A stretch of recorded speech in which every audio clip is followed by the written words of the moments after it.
Good afternoon, student. I am Dr. Sarika Shinde from Physics Department, SNJB's Arts, Commerce, Science College, Chandwad. We are familiar with electromagnetic waves. Today we will discuss on electromagnetic spectra and its sources. This is electromagnetic spectrum and its sources. Here, if we start from right to left, then radio waves are classified into amplitude modulated waves, frequency modulated waves, then it comes microwaves. After microwaves there are infrared rays. After infrared rays there is visible spectrum, and then UV rays, X-rays and gamma rays. So frequency of gamma rays is higher as compared to radio waves. So frequency decreases from left to right, and wavelength increases from left to right. So frequency of gamma rays is large as compared to others, and wavelength of radio waves is large as compared to other waves, and the visible band is in between 400 to 700 nanometer. Now we will discuss in detail about the radio waves, microwaves, infrared rays, UV rays, X-rays and gamma rays, how they are classified, what are their ranges of frequencies and wavelength, and what are their applications, and which are the sources of these electromagnetic radiations. So this is the classification of electromagnetic radiation: gamma radiation, X-ray radiation, ultraviolet radiation, visible radiation, infrared radiation, microwave radiation and radio waves. Now we will see stepwise what are the characteristics of each FM wave. So first come radio frequency. This is the lowest frequency portion of the electromagnetic spectrum, is designated as a radio, generally considered to have wavelength within 1 meter to 100 kilometers, or frequencies within 300 gigahertz to 3 kilohertz. There is a wide range of subcategories contained within radio, including AM and FM radio. Radio waves can be generated by natural sources such as lightning or astronomical phenomenon, or by artificial sources such as broadcast radio towers, cell phones, satellites and radar. Earth's atmosphere is mainly transparent to radio waves, except for layers of charged particles in the ionosphere which can reflect certain frequencies. Radio waves are extremely wide, used to transmit information across distances in radio communication system such as radio broadcasting, television, two-way radios, mobile phones, communication satellites and wireless networking. In a radio communication system, a radio frequency current is modulated with an information bearing signal in a transmitter by varying the amplitude and frequency or phase, and applied to an antenna. The radio waves carry the information across space to a receiver, where they are received by an antenna and the information extracted by demodulation in the receiver.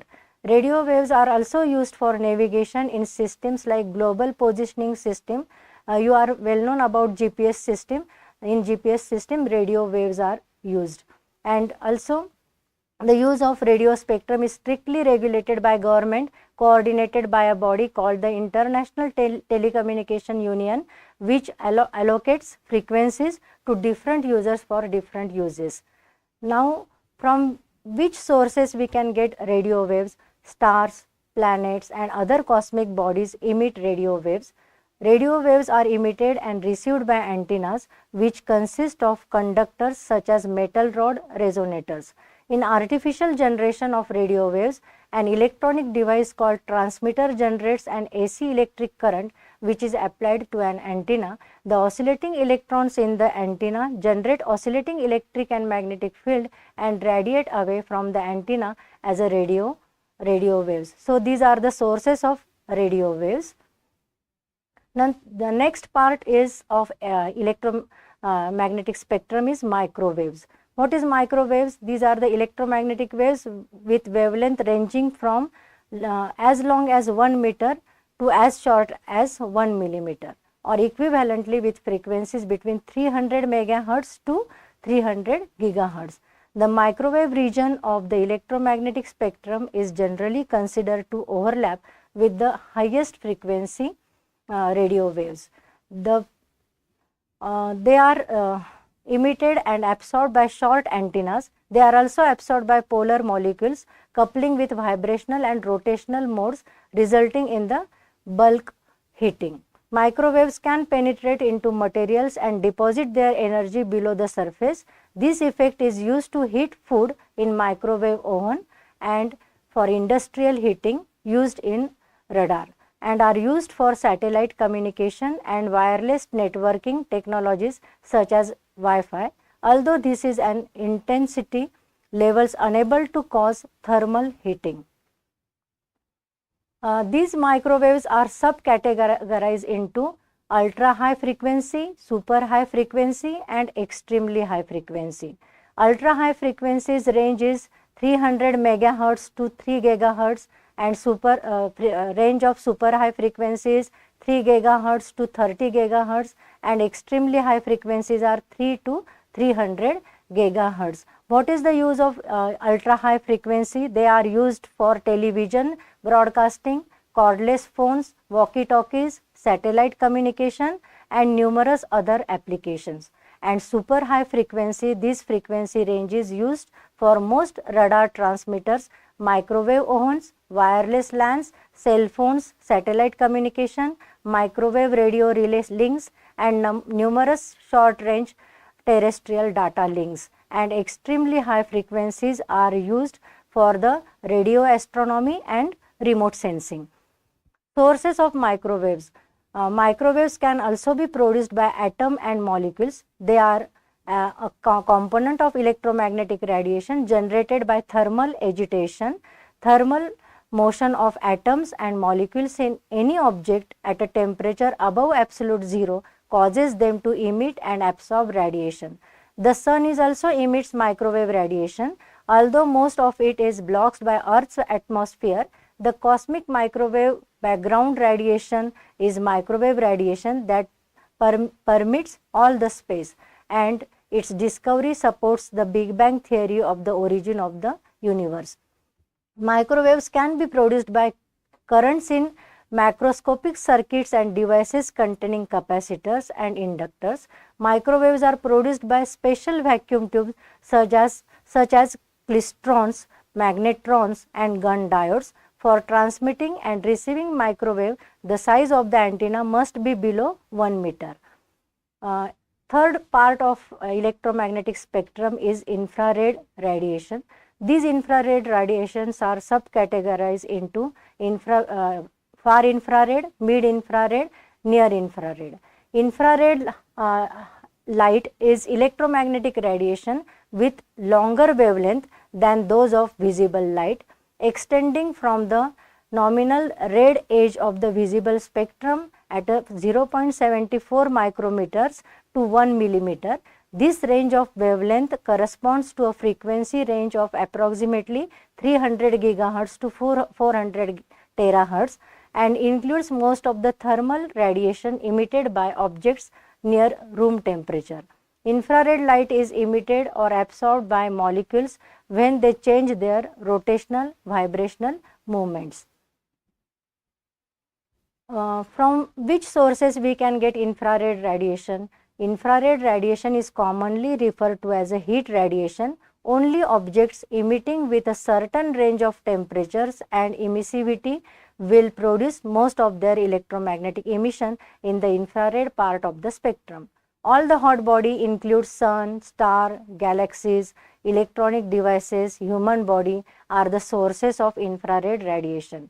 Humans, their surroundings and the earth itself emit most of their thermal radiation at wavelengths near 10 microns. The boundary between mid and far infrared according to the definition above, the range of the wavelengths most relevant to the thermally emitting objects on earth is often called the thermal infrared.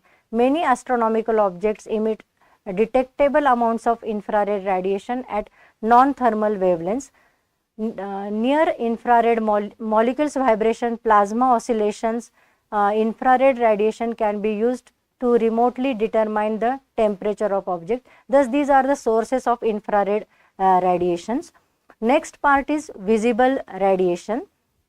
Above infrared in frequency comes visible light.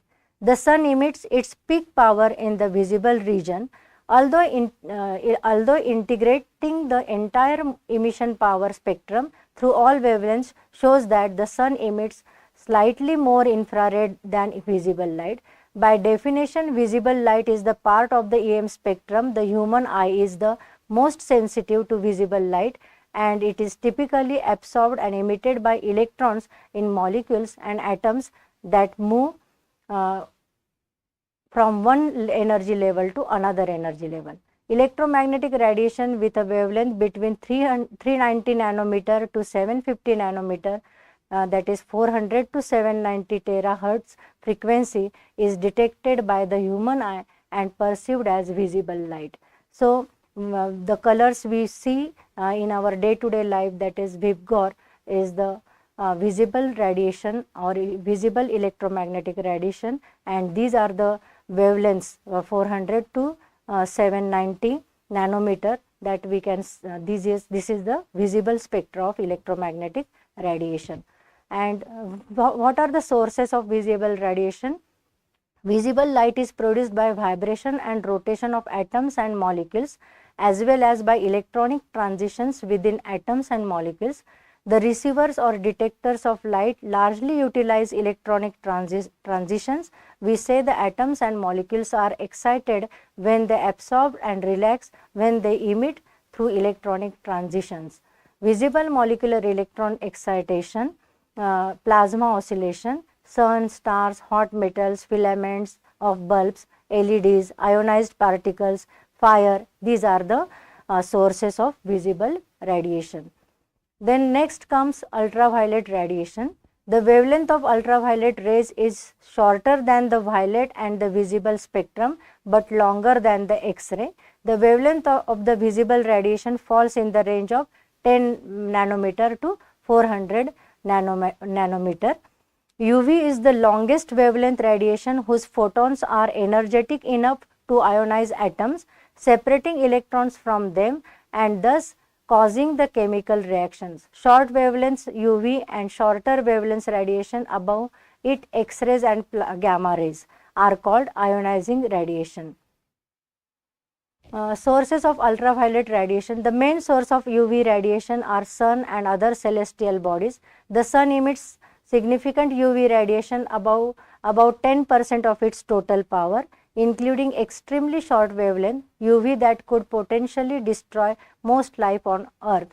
However, most of the sun's damaging UV wavelengths are absorbed by the atmosphere before they reach the surface.